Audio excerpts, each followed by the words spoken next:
They called me a thief, booed me in front of everyone. But what they didn't know was that my father left behind one recording that would change everything. It had been exactly 1 year, 2 months, and 6 days since my father, Richard Walker, passed away. I used to count the days differently. As a pianist, time was marked by recitals, rehearsals, tours, and the rhythmic passing of metronome ticks. Now I mark time in board meetings, quarterly earnings reports, and the number of times someone called me kid before I closed a deal they never thought I could. When Dad died, he left me more than a company. He left me a promise, a burden, a legacy. I had walked away from a music career most would have killed for, sold-out European concert halls, glowing reviews, a contract waiting in New York, all to step into the CEO seat of Walker Manufacturing, a company that built industrial-grade filtration systems and didn't give a damn about sonatas. But I did it because of him. He believed in me in ways no one else did. Not even me. So when the letter arrived, a pale pink envelope with gold-embossed lettering, I almost didn't open it. Margaret Blake, my stepmother, hadn't spoken to me since the reading of the will. That day, she sat perfectly composed in her gray silk dress, lips pursed, as the lawyer announced that control of Walker Manufacturing would go to me, not her daughter, Chloe. It had not gone over well. And now, out of nowhere, she was inviting me to her 55th birthday gala. A formal event at the Westbrook Hotel, complete with string quartet, champagne towers, and Houston's business elite. I stared at the invitation for a full 10 minutes. Then I read it again. Felt wrong. But part of me needed to believe this was her way of extending an olive branch. That maybe, just maybe, we could put the past behind us. Dad would have wanted that. He always hoped we'd find a way to be a family, even if it had never felt like one. So I RSVP'd yes. I picked out a navy dress Dad had once called sharp enough to sign contracts in.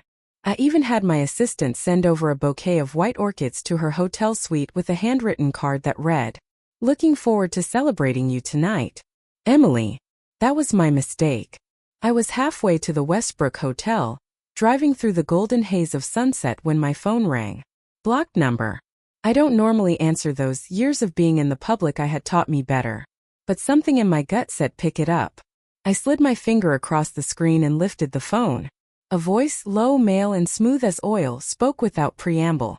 "If you don't step down from Walker Manufacturing within 48 hours, I promise you, that charity foundation you're building, it'll be nothing but ash and headlines." My grip on the steering wheel tightened. "Who is this?" I demanded, heart pounding. But the line went dead. I stared at my phone, chills crawling down my spine. My mind raced. The Richard Walker Foundation was still in its planning stages. Barely more than a name, a mission statement, and a list of underprivileged schools across Texas we hoped to partner with. Who even knew about it? I told myself it was a prank, or someone trying to rattle me. But a shadow of doubt had crept in, and it refused to leave. Still I kept driving. Because no matter what that voice said, I wasn't going to turn back now. The Westbrook Hotel ballroom looked like it belonged in a movie. Marble floors polished to mirror shine, chandeliers glittering like constellations, soft classical music floating through the air. Waiters in black vests glided between tables, offering champagne and tiny, overpriced hors d'oeuvres. I arrived right on time. The room was already full. Houston's who's who in tailored suits and diamond-studded gowns, all laughing too loudly and hugging just a little too hard. I smiled politely, shook hands, offered greetings. I was good at this part. I'd learned how to be polished and poised, how to be Richard Walker's daughter in every way the world expected. Then I saw her. Margaret Blake. She was radiant in a deep emerald gown, her silver blonde hair swept up in an elegant twist, a champagne flute resting in one perfectly manicured hand. She was holding court by the grand staircase, surrounded by admirers. And standing beside her, arms crossed, lips curled into something between smugness and disdain, was Chloe. We locked eyes. She didn't smile. Still I approached. "Margaret," I said, offering a hand. Her expression barely shifted. "Emily, you made it. I wouldn't miss it." She gave a small nod, then turned back to her guests without another word. That was odd but not unforgivable. Maybe she was just overwhelmed. Nervous. I tried to brush it off. Found a drink. Made small talk with a CFO I barely knew. until I heard her voice, clear, commanding, cutting through the room like glass shattering on tile. "Ladies and gentlemen," Margaret called out. "Before the music continues, I'd like to say a few words." The quartet stopped playing. Conversations quieted. All eyes turned toward the staircase where she now stood, framed by golden light. My stomach twisted. "I want to thank you all for being here tonight," she began, voice sweet and steady. "It means the world to be surrounded by friends and colleagues on such a special occasion." She paused, smiling. Then her gaze slid to me and turned cold. "But there's something more I must say. Something important. Because tonight I must speak the truth." The room held its breath. The truth about betrayal. About manipulation. About a company that was stolen from my daughter. A murmur rippled through the crowd. "Walker Manufacturing," she continued, her voice rising, "was meant for Chloe. It was built by Richard Walker for his family. And yet somehow, Emily ended up with it. Not through hard work or merit, but through deception. She took advantage of a dying man." The champagne flute in my hand slipped slightly. I didn't even notice the wine spill on my dress. Gasps. Whispers. A few people turned to stare at me outright. I opened my mouth, but no words came out. "She took what never belonged to her," Margaret said, eyes gleaming. "And tonight, I will no longer remain silent." Next to her, Chloe gave a single nod, like some spoiled princess confirming her mother's declaration of war. The air thickened. The music was gone. All I could hear was my heartbeat pounding in my ears. "Emily," Margaret called down to me, her voice venom-coated sugar. "Do you have anything to say?" Could have screamed. Could have cried. I could have run up there and thrown the whole champagne tower across the floor. Instead, I set my glass down and walked out. Past the stairs. Past the murmurs. Past Chloe's smile of satisfaction. Because the humiliation burned so deep I couldn't breathe. But even as I stumbled through the hotel lobby, my cheeks flushed and my fists clenched, I knew one thing for certain. This wasn't over. I didn't make it far before the tears came. By the time I reached the parking garage, the tight mask I'd worn through the gala shattered. I collapsed into the driver's seat of my car, slammed the door shut, and let the sobs rip through me like a storm breaking over still water. It wasn't just the public humiliation. It was the betrayal. Margaret hadn't invited me to heal anything. She'd invited me to destroy me. And Chloe, that smug smile, that look of victory on her face, it carved something deep and cold into my chest. After all the sacrifices I'd made, after walking away from the life I'd built to honor my father, was this all I was in their eyes? A thief? I didn't even register the soft chime of my phone at first. The screen lit up beside me, and I blinked through wet lashes to see a name I hadn't expected. Robert Grayson. My father's attorney. His closest friend. My shield in the whirlwind that followed his death. I opened the message with trembling hands. "Come to the office. Now. We're not letting her win. No questions. No hesitasten. Just certainty." I took one shaky breath, wiped my face on my sleeve and started the engine. The Grayson and Finch building stood quiet against the downtown skyline. A modern facade of steel and glass. But inside, Robert's office was glowing like a lighthouse, warm light spilling onto the pavement from his window. He buzzed me in without a word. When I stepped inside, the familiar scent of old leather, strong coffee, and printer ink wrapped around me like a threadbare comfort blanket. Robert was already on his feet, sleeves rolled, a stack of files spread across his conference table. He didn't say sorry. Didn't ask if I was okay. He just looked at me the way my father used to, like I was stronger than I felt. "You saw it coming, didn't you?" I whispered. He gave a grim nod. "Not like this. Not this public. But your father. He suspected she might try something." I let out a bitter laugh. He underestimated how far she'd go. Robert moved around the desk and rested a hand on my shoulder. "Which is why he prepared for it. I have everything we need: court rulings, financials, contracts, statements. We're going to end this." I nodded, feeling the first flicker of steadiness in my spine. But as he turned back to the files, something caught my eye. A small, antique lockbox sitting on the corner of the shelf behind him. One I hadn't noticed before. "What's that?" I asked. Robert followed my gaze, then tilted his head, surprised. "That belonged to your father." I haven't opened it since he passed. He left it with a note, said to only show it to you if things ever got ugly. I stared at it for a long second before reaching forward. My fingers brushed cool metal. The lock clicked open with eerie ease. Inside, nestled between two velvet pouches, was a voice recorder. I hesitated, then pressed play. The voice that came through wasn't the frail, whispery version of my father I remembered from his final days. It was stronger, clearer, still tired, still thinning, but his presence was unmistakable. "Emily," he said, and I froze. "If you're listening to this, it means Margaret did exactly what I feared. She's gone after you, not legally but socially. Publicly. Ruthlessly. You're probably feeling broken right now." He paused. I closed my eyes, soaking in the sound of him. "But listen to me. You are not alone in this. And you are not powerless. There's a man named Charles Benson. He was once my head of compliance. I trusted him with sensitive matters, very sensitive, including ones that Margaret would never want revealed. Find him. He knows where the leverage is. The kind of leverage that doesn't just end accusations, it buries them." Silence. Then one final whisper. "I'm proud of you, Em. No matter how hard it gets, you fight. You finish what I started."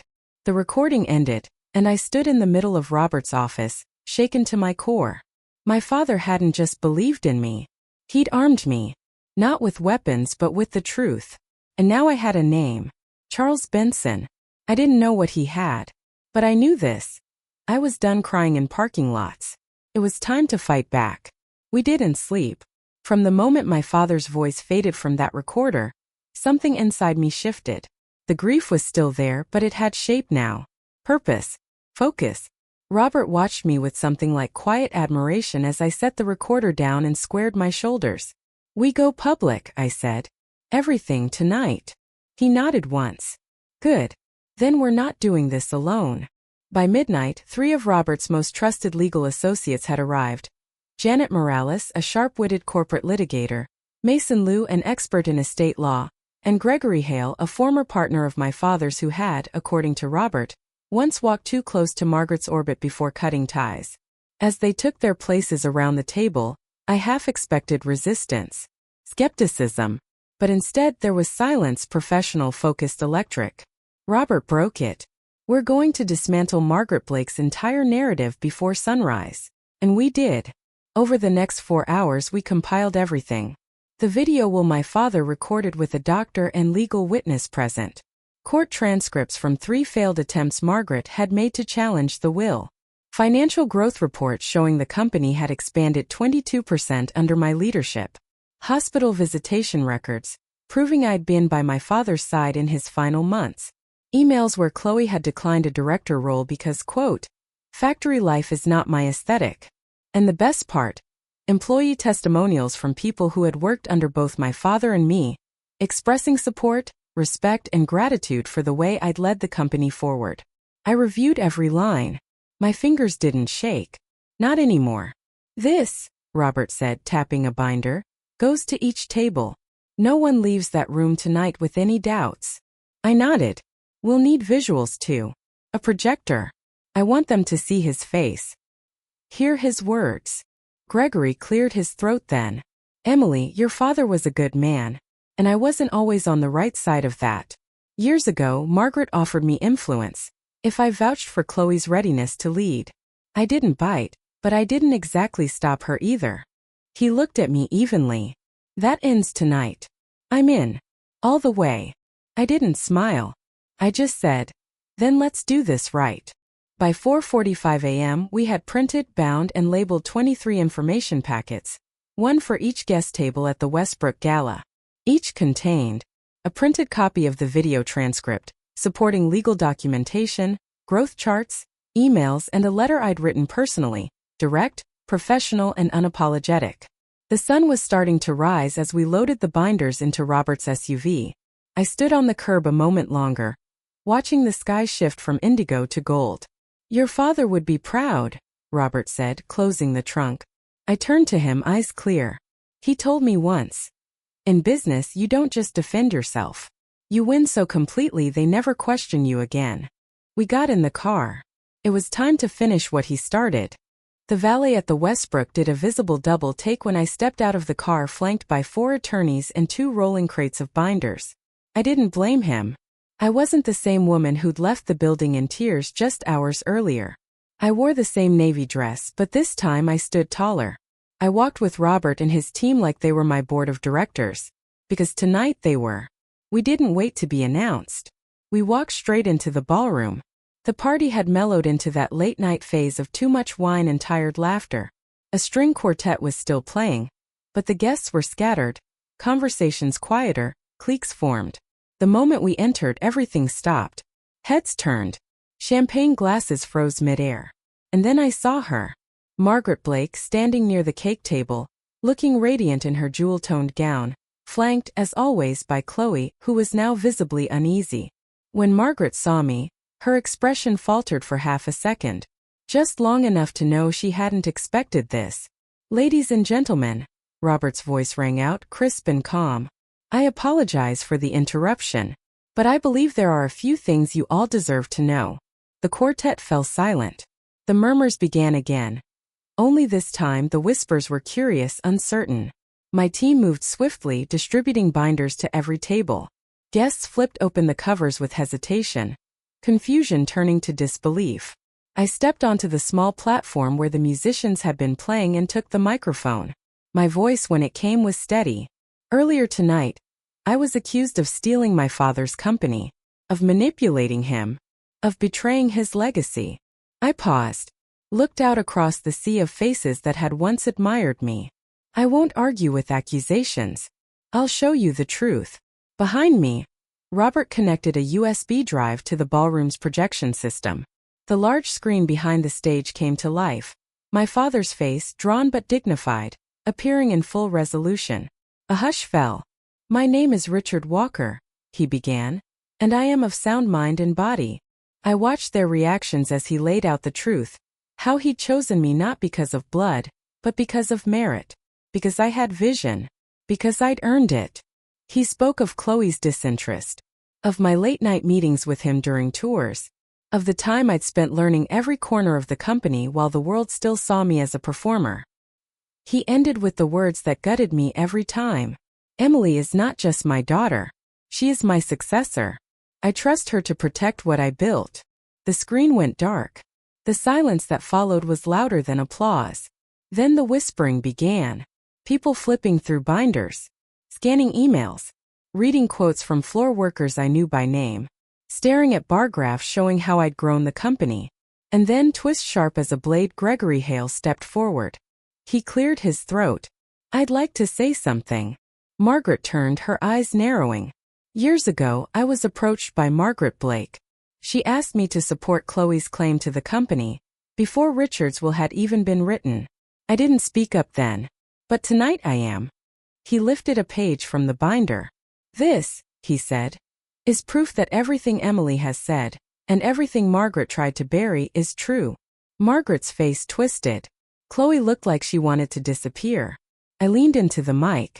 "For the record," I said softly, "I offered Chloe a leadership position 3 months ago. She declined.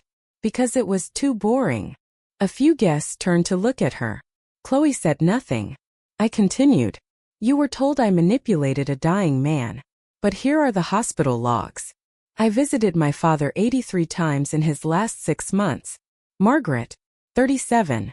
Chloe, 12. I stepped off the platform and walked slowly toward the front, stopping just shy of Margaret and her daughter. "You called me a thief," I said. "But the only thing I took was responsibility." The room held its breath. Then quietly, at first, a single person began to clap. Then another. And another. Until the entire room erupted into thunderous applause. Margaret, rigid and silent, turned sharply on her heel. Chloe followed, her eyes wide, her world unraveling. They didn't make it to the door before Robert called after them. "One more thing. Any further legal action against Emily will be considered vexatious litigation. We'll seek sanctions." The doors closed behind them. I exhaled slowly and smiled. Because in that moment, surrounded by evidence, by truth, by the sound of rising applause, I wasn't just Richard Walker's daughter. I was his legacy. The applause faded slowly, like the final swell of an overture giving way to silence. People sat still, clutching binders and staring at me with wide eyes, some with admiration, some with shame. But the one pair of eyes I sought was Margaret Blake's. She stood frozen, her shoulders pulled back in defiance, but her complexion pale as bone. Beside her, Chloe tried to hold her composure, but the cracks were beginning to show. I took a step toward them, and that was when Chloe snapped. "This is insane," she blurted, her voice sharp but unsteady. "You're acting like we just invented all of this. You think she didn't deserve something after what she gave to that man." Her words echoed off the high ceilings, bouncing awkwardly through the room. A few guests shifted in their seats. Robert remained composed. "Would you like to speak to the data?" he asked gently. Chloe faltered. He raised the page again, projecting the visitation logs on the ballroom screen. It displayed 3 columns. Emily Walker 83 visits. Margaret Blake 37. Chloe Blake 12. The numbers spoke louder than anything Margaret ever had. Chloe stared at the screen as though it might change. When it didn't, her face crumpled. "I didn't." Her voice cracked. "I didn't even want the company." A hush fell again. Margaret turned sharply toward her daughter, her glare full of venom. "Don't you dare." But Chloe held up a hand, stopping her cold. "I didn't want any of this," she said, louder now, more clearly. I wanted out of it." But Mom wouldn't let it go. People began to lean in. "She didn't care about Walker Manufacturing," Chloe said. "She cared about the land." My breath caught. "What land?" someone asked from a nearby table. Chloe turned toward the crowd, mascara streaking down her cheek. "The property my father acquired in Conroe 5 years ago. There's a federal transfer contract attached to it. The government's paying top dollar for a new development zone, water rights, natural gas, infrastructure. It's worth tens of millions. That's what she wanted." The room erupted in murmurs again. Some shocked, others disgusted. Margaret's face twisted. She lunged for Chloe's arm, hissing, "You spoiled little." But she was too late. The truth had been spoken, and she was finished. She didn't wait to be escorted out. She didn't make a scene. Margaret Blake simply turned, adjusted her gown with trembling fingers and walked, heels clicking sharply across the marble, through the grand ballroom doors and out of my life. Chloe remained standing there, alone in a gown that suddenly looked too heavy for her shoulders. She didn't follow her mother. She didn't say another word. She just looked at me, and for the first time in our lives there was no hatred in her eyes. Only exhaustion and regret. As the doors closed behind Margaret, the atmosphere shifted again, this time for good. The crowd didn't just return to their seats. They stood. Some approached me cautiously, others more confidently, all of them with the same message in their eyes. We were wrong. Samuel Pierce, CEO of our largest account and a man who had refused to return my last 2 calls, stepped forward. He didn't waste time. "Emily," he said, loud enough for the room to hear, "I owe you a personal apology." I looked him in the eye. "You believed what you were told. I understand." "No," he said firmly. "I chose to believe what I was told. That's on me." Then he offered his hand. "Walker Manufacturing has always been a company built on integrity. After tonight, I have no doubt that legacy is safe in your hands. We're renewing our contract. Effective immediately." A new ripple of applause broke out, this time genuine, uncoached. I shook his hand, the gesture sealing more than just a business deal. It was a return of faith. The rest of the night passed in waves of closure. Former clients I hadn't spoken to in months came over with congratulations. One whispered, "I never liked Margaret's story, but I didn't have the nerve to speak out." Another admitted, "I always wondered how Chloe could run a company she couldn't even describe in interviews." The binders did their work. The truth was undeniable. And now it was mine again. The reputation I'd fought so hard to build, nearly lost in one night, was rising from the ashes stronger than before. And through it all I didn't cry. Not even when Edward Winters, my father's old CFO, found me near the bar and said with a teary smile, "He'd be so damn proud of you." Instead I just nodded and whispered back, "I hope so." When the ballroom finally began to clear and the lights dimmed, I stood alone by the grand piano near the stage. I ran my fingers lightly across the keys, just a soft brush, nothing more. Music had always been my escape. But tonight it wasn't about escape. It was about arrival. Robert approached quietly, folding a binder under his arm. "You did it," he said. "We did it," I corrected. He gave a half smile. "So, what now, CEO Walker?" I glanced around the now empty space, echoes of laughter and strings still hanging in the air. Now I lead. With both hands. Because I'm not just the daughter of Richard Walker. I'm the woman who earned his legacy. Note by note, number by number, truth by truth. And Houston now knew it too. 6 months later, the building looked different. We had added a second production line. Opened a new satellite office in Austin. Revenues were up, turnover was down, and investor confidence had returned with a vengeance. But that wasn't the part that made me proudest. It was the people. Employees who once called me the pianist in high heels now stopped me in the halls to pitch ideas, share wins, or just ask how my morning was going. The break room felt warmer. The conference calls ended with laughter instead of tension. Walker Manufacturing wasn't just thriving. It was healing. And so was I. The day after the gala, I called the foundation lawyers. 2 weeks later, we launched the Richard Walker Foundation. A name that still brought a lump to my throat when I said it aloud. Our mission was twofold: bring music education to underfunded schools across Texas, and provide mentoring programs for young entrepreneurs from underserved communities. It felt like stitching together the two halves of my life, notes and numbers, rhythm and reason, into something Dad would have called elegant. At our launch event, I played a short piece, a nocturne Dad had loved, on a baby grand piano placed in the center of our warehouse floor, surrounded by machines and employees in steel-toe boots. It wasn't a performance. It was a conversation. 2 months after the gala, Chloe walked into my office unannounced. She looked smaller somehow, no designer labels, no makeup mask, just a woman who had seen herself in the mirror and didn't like what she found. "I'd like a job," she said, eyes fixed on mine. "Not a title. A job. I need to rebuild something. And this is the only place I can think of to start." I studied her for a long moment, not because I doubted her courage for showing up, but because I needed to be sure she understood what she was asking. "You'll start in marketing support," I told her evenly. "Lowest rung. No shortcuts." She nodded. "That's more than fair. I don't know if we'll ever be close. Some bridges don't rebuild. They just become quiet roads we occasionally share. But in time, I've come to respect her decision to stay and try.